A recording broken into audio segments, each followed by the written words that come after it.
The story of Daniel. In 605 BC, after the destruction of Jerusalem, Babylonian soldiers captured the remaining Judean people and took them as captives to Babylon. Many Israelites were forced to live as captives in the land of Babylon. King Nebuchadnezzar of Babylon selected outstanding young men among the Israelite captives, particularly those of royal and noble descent, who excelled in appearance, wisdom, and knowledge, to serve in his court. These young men received a 3-year education in Babylonian culture. Among them were Daniel and his friends Shadrach, Meshach and Abednego. God granted these 4 young men the gift of knowledge and understanding in various fields of literature and learning. Many of the chosen young men enjoyed food specially provided by the king. However, Daniel and his 3 friends, unwilling to defile themselves with the food and wine offered to the idols of the king, decided to stick to a diet of vegetables. After 10 days of eating only vegetables and drinking water, the faces of Daniel and his 3 friends appeared healthier than those who had consumed the king's food. Consequently, their overseer allowed them to continue with their diet.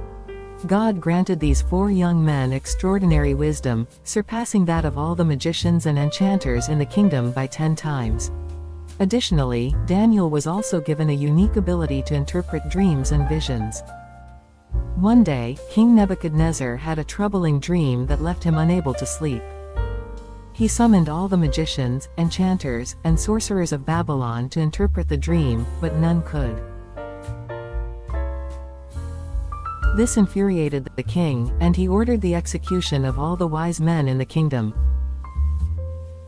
When many people, including Daniel and his 3 friends, faced the threat of death, they fervently prayed to God to reveal the king's dream and its interpretation. God heard their desperate prayers and revealed the king's dream to Daniel. Daniel came before the king and shared the dream's content, astonishing Nebuchadnezzar. In the dream, the king saw a great image with a head of gold, chest and arms of silver, belly and thighs of bronze, legs of iron, and feet partly of iron and partly of clay. However, a stone cut out without human hands struck the image's feet, breaking it into pieces and becoming a great mountain that filled the whole earth. Nebuchadnezzar prostrated himself before Daniel when the dream was accurately interpreted, and he rewarded Daniel greatly. King Nebuchadnezzar praised the God who reveals secrets and made Daniel ruler over the entire province of Babylon, setting him over all the wise men. Later, Nebuchadnezzar constructed a large golden image of himself and decreed that everyone must worship it. Those who didn't would be thrown into a fiery furnace. However, Daniel's friends, Shadrach, Meshach and Abednego, refused to bow to the golden image. In anger, Nebuchadnezzar had them thrown into a blazing furnace 7 times hotter than usual. The flames of the fire were so powerful that they killed the soldiers who threw Shadrach, Meshach, and Abednego into the fire. Surprisingly, there were 4 people walking through the fire in the furnace, and the 4th person looked like a son of the gods.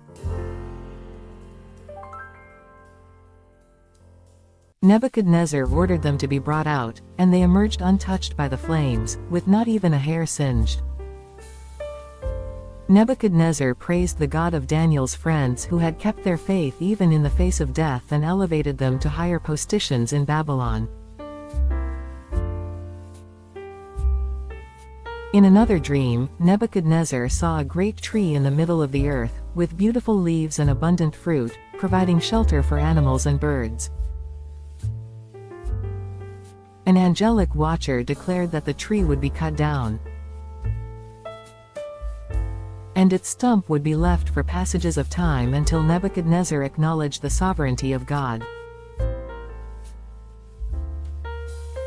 Following the dream's fulfillment, Nebuchadnezzar spent time living like a wild animal before regaining his sanity and acknowledging God's rule. When he was able to return to the palace, King Nebuchadnezzar praised God, worshipped him fervently, and his kingship and power became greater than it ever had been. King Belshazzar, the son of King Nebuchadnezzar, held a banquet for 1,000 noblemen. And they drank from gold and silver vessels taken from the temple in Jerusalem and praised idols of gold, silver, bronze, iron, wood and stone. Suddenly, the fingers of a human hand appeared and began writing on the wall near the lampstand in the royal palace. The king, filled with fear, watched the hands write. King Belshazzar summoned Daniel and had him interpret the writing on the wall.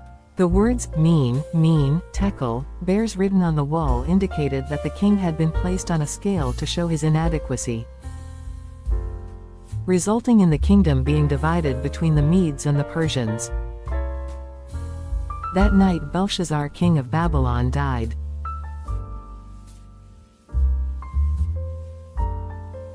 Darius the Mede took possession of the kingdom, and Daniel was made one of the 3 administrators over the kingdom.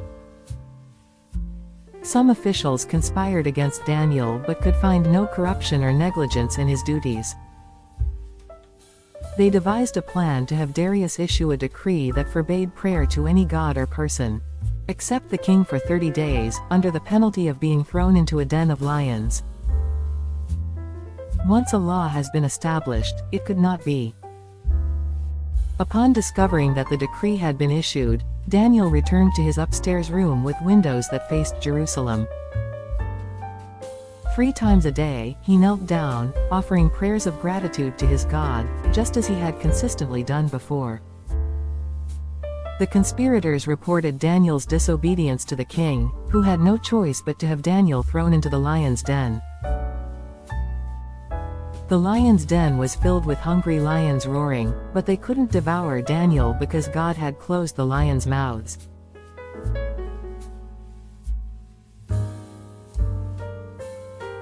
King Darius attempted everything to rescue Daniel, but he could not alter the laws of the Medo-Persian people. When Daniel was imprisoned in the lion's den, King Darius was so distressed that he abstained from eating and stayed awake all night. Early the next morning, King Darius ran to the lion's den and anxiously called Daniel's name. Daniel answered the king and walked safely out of the lion's den.